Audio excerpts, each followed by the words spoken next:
Hi guys, thanks for joining me.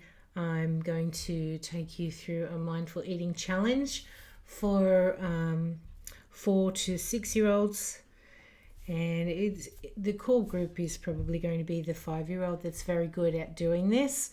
So if you're working with a 3 year old in your group, if you're 3 to 6, then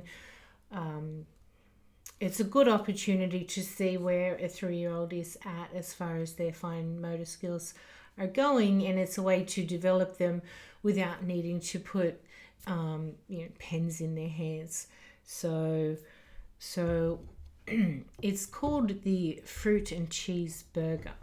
So I did this with my grandchildren on Sunday, and what I did, because they weren't eating their apricot when I just chopped up just as much apricot as I did the cheese and the apple. They weren't eating their apricot. They didn't want it. And I really wanted to make sure I got the apricot into their diet.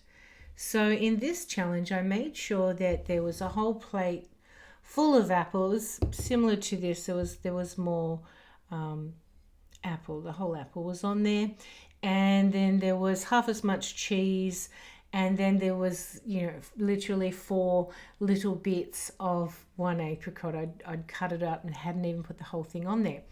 All right, so then that made the apricot a scarcity, and something that was potentially of more value because there wasn't a lot of it there and it was involved in the challenge.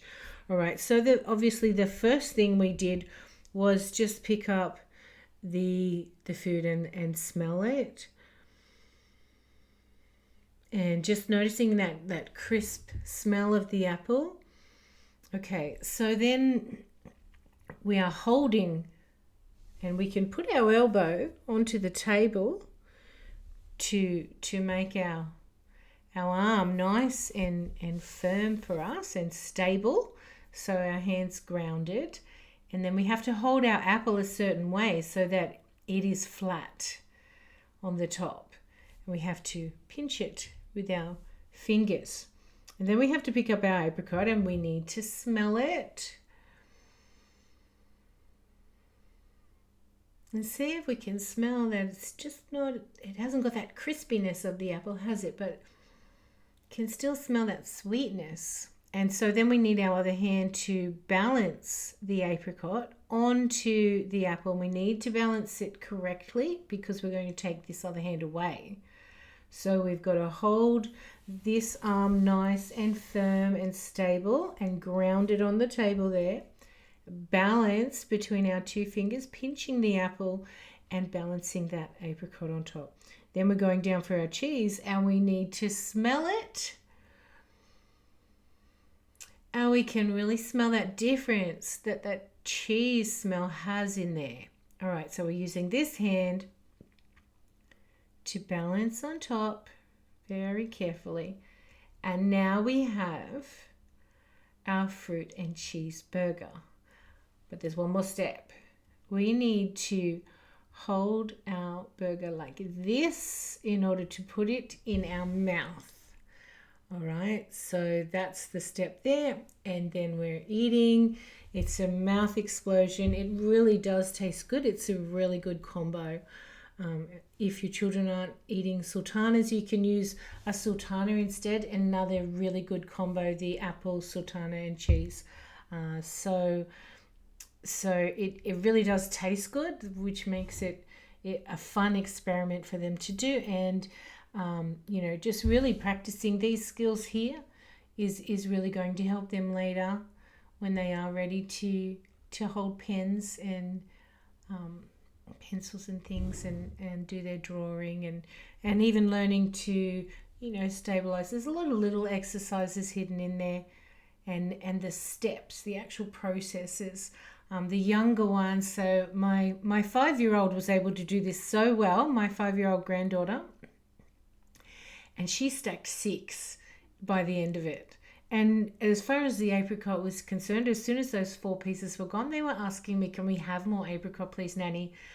So they were asking me for the apricot, and then they were really enjoying the taste of it.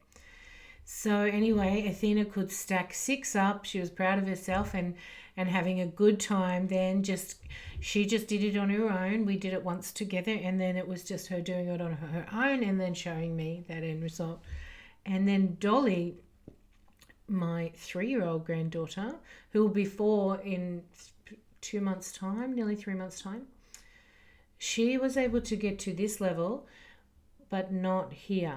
She couldn't get her fingers there, and that was okay, and it created a bit of a challenge within her. And I'm a big teacher of, you've got to be able to fail. The greatest minds in the world failed a lot more times than they succeeded, and it's that failure that brings you closer and closer and closer to success. And it's the journey, it's the way we get there that is really important, because Dolly had this really negative moment of self-talk saying, I can't do it. And so, I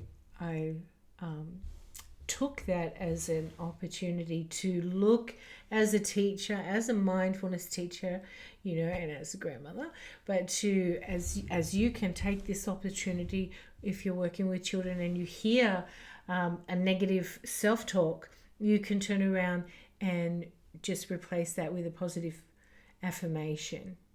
I can't do it this time, but I'm going to try again, and I'm going to keep trying, because I know if I keep trying and I keep practicing, I am going to be able to do this too.